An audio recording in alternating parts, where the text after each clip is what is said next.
Naufal menatap teman-temannya, kemudian berbisik, "Apakah kalian mengetahui makhluk apa itu?" "Aku pernah mendengar tentangnya," jawab salah seorang temannya. "Dia adalah seorang pemuda yang dibuat gila oleh cinta.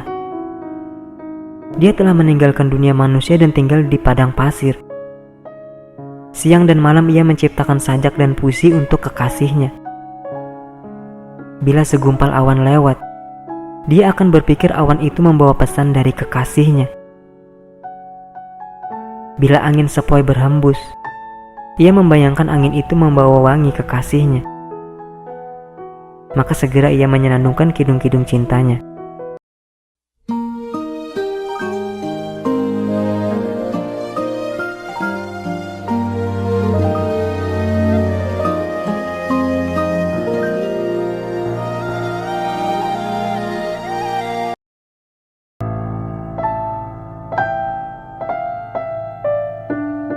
Jurang tempat di mana Majnun memutuskan untuk tinggal terletak di sebuah daerah yang dikuasai oleh seorang pangeran yang bernama Naufal. Keberanian dan kegigihan Naufal di medan perang telah membuatnya dijuluki sebagai penghancur bala tentara. Namun, meskipun ia memiliki hati seganas singa di hadapan musuh-musuhnya, kepada teman-temannya sendiri ia sangat berbelas kasih. Suatu hari Naufal sedang berburu dengan beberapa temannya.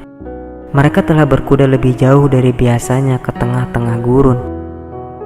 Terpancing ke sana oleh harapan untuk dapat membawa pulang beberapa ekor kijang cantik yang telah mereka buru dari oase ke oase lain.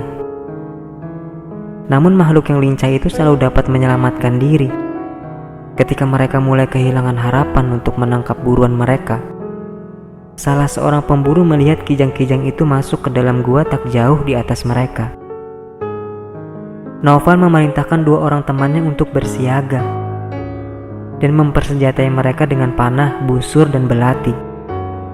Ketiganya lalu menghampiri gua itu. Dengan perlahan dan tanpa suara mereka mengendap-endap menuju gua.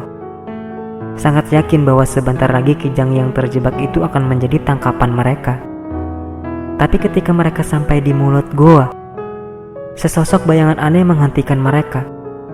Kijang-kijang itu memang berada di dalam goa. Mereka berhimpit-himpitan di dalam goa yang temaram itu.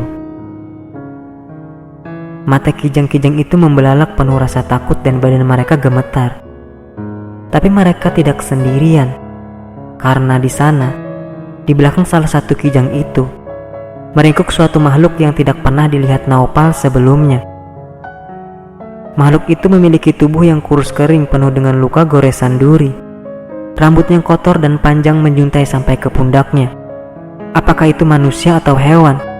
Apakah itu iblis yang bangkit dari liang kubur untuk menakuti manusia? Ataukah itu sesosok jin dalam bentuk manusia? Naufal baru saja akan mencabut belatinya. Namun tiba-tiba makhluk itu mulai menangis. Naufal menatap teman-temannya, kemudian berbisik, "Apakah kalian mengetahui makhluk apa itu?" "Aku pernah mendengar tentangnya," jawab salah seorang temannya. "Dia adalah seorang pemuda yang dibuat gila oleh cinta. Dia telah meninggalkan dunia manusia dan tinggal di padang pasir. Siang dan malam ia menciptakan sajak dan puisi untuk kekasihnya. Bila segumpal awan lewat, dia akan berpikir awan itu membawa pesan dari kekasihnya. Bila angin sepoi berhembus, ia membayangkan angin itu membawa wangi kekasihnya. Maka segera ia menyenandungkan kidung-kidung cintanya, berharap angin dan awan itu akan membawa nyanyian kembali kepada kekasihnya." "Dan dia tinggal di sini sendirian?" tanya Naufal dengan heran. "Orang-orang mengunjunginya dari waktu ke waktu," jawab temannya itu. "Bahkan banyak yang datang dari negeri yang sangat jauh dan mengarungi banyak mara bahaya demi menemui dia. Mereka membawakan makan dan minum. Kadang mereka bahkan menawarinya anggur. Tapi ia hanya sedikit makan dan minum. Hanya cukup untuk membuatnya bertahan hidup." Naufal mendengarkan dengan penuh perhatian. Simpatinya pada Majnun mulai tumbuh. Niatnya untuk berburu telah lenyap sama sekali. Jiwa yang bingung dan malang membutuhkan pertolongan, gumam Naufal. Dan berpikir merupakan sebuah perbuatan yang baik dan mulia jika aku menolongnya mendapatkan apa yang dihasratkan hatinya. Maka Naufal memerintahkan teman-temannya untuk menggendong Majnun ke bawah, di mana teman-teman yang lain sedang menunggu. Di sana ia memerintahkan teman-temannya untuk mendirikan tenda dan mengambil makanan dari oase terdekat. Sekarang sudah tiba waktunya untuk makan malam dan Majnun akan menjadi tamunya. Namun keramahan dan kebaikan Naufal sia-sia belaka. Walau bagaimanapun ia meminta tamunya untuk makan dan bersukaria. Tamunya yang malang itu tetap tidak melirik makanannya. Naufal berkelekar dan tertawa-tawa. Tapi semakin ia bersukaria, semakin Majnun bingung di mana ia berada dan apa yang sedang dilakukannya di sana. Naufal berusaha sekeras mungkin untuk membuat tamunya tersenyum, tapi Majnun sama sekali tidak bereaksi. Setiap kata-kata hangat Naufal malah membuat ia bersembunyi semakin jauh ke dalam tempurungnya. Setelah lelah karena ia tidak dapat tanggapan apa-apa dari Majnun, Naufal memutuskan untuk mengucapkan sebuah kata yang diceritakan kepadanya sebelumnya oleh salah satu temannya. Satu kata yang dia tahu akan memberikan sebuah efek, kata Laila. Ketika mendengar nama kekasihnya diucapkan, mata Majnun melihat tajam dan secercah senyum menyinari wajahnya. Laila, ia bergumam lirih. Kekasih tercintaku Laila. Lalu dengan terpatah-patah, ia memakan sepotong daging dan meminum seteguk air. Naufal telah memecahkan teka-teki itu. Yang harus ia lakukan sekarang adalah membicarakan Laila, memuji kecantikannya, memuja kepribadiannya dan mengagungkan kebaikannya. Barulah Majnun akan bereaksi. Sementara lidah perak Naufal merangkai karangan bunga mawar dengan kata-kata pujiannya, Majnun akan menghiasinya dengan mutiara-mutiara berkilau dari puisi-puisinya.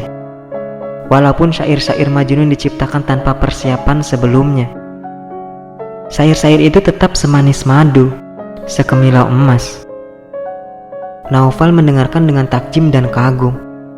Memang tamunya adalah seorang manusia liar, orang gila, tapi tak bisa disangsikan lagi bahwa ia juga seorang penyair yang sangat mahir. Seorang alkemis lidah, seorang penyihir kata-kata tanpa tandingan. Di penghujung malam Naufal telah mengambil keputusan. Ia akan memperbaiki cermin hati orang malang yang telah retak itu. Serpihan demi serpihan, berapa lama pun waktu yang akan dibutuhkan. Ia berkata kepada Majnun, "Temanku, kau laksana sang ngengat yang terbang di kegelapan merindukan nyala lilin. Hati-hati, jangan sampai kau berubah menjadi lilin yang meneteskan air mata panas sementara dirinya terbakar dalam kesedihan. Mengapa kau menyerah? Mengapa kau berputus asa? Aku memiliki kekayaan dan kekuasaan. Percayalah padaku, dan aku akan mengubah takdir burukmu. Laila akan menjadi milikmu. Aku berjanji dengan segenap hatiku." Bahkan jika ia berubah menjadi burung dan terbang jauh ke tengah langit Tuhan yang tak terbatas, atau menjadi sepercik api dalam sebongkah batu api pada bebatuan perut bumi Tuhan, aku akan mencarinya dan membawakannya untukmu. Aku tidak akan beristirahat sampai aku dapat mempersatukan kalian dalam ikatan pernikahan. Majnun segera menjatuhkan dirinya ke kaki Naufal dan memuji Tuhan karena telah bermurah hati mengirimkan seorang yang sangat dermawan. Namun, masih tetap ada kesangsian pada pikirannya, sehingga ia berkata, "Kata-katamu menenangkan hatiku dan memberiku harapan. Tapi dari mana aku tahu kau bersungguh-sungguh dengan kata-katamu itu? Bagaimana aku yakin kau akan memenuhi janjimu? Benarkah kau menyadari arti dari kata-kata yang telah kau ucapkan?"